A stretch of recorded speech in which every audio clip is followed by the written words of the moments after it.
মন্দিরের প্রাঙ্গণের সামনে যে আমাদের সরস্বতী পুজোর প্রত্যেক বছর হয়, এবছরও হচ্ছে। এবছরে আমাদের থিম কাশ্মীর। আজ 12 দিন। সো আমাদের মেন শিল্পী বাবন আমাদের মোটামুটি অর্ধেক কাজ কমপ্লিট করে দিয়েছে।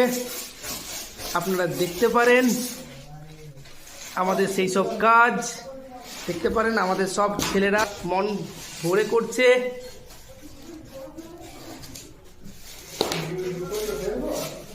আমাদের আধা কাশ্মীর রেডি। সো আমাদের যে ছেলেগুলো কাজের জন্য ব্যস্ত, আপনারা দেখতে পারেন যে আমাদের কাজ মোটামুটি ক্রমে আমাদের কাশ্মীরের বরফ লাগানো হচ্ছে।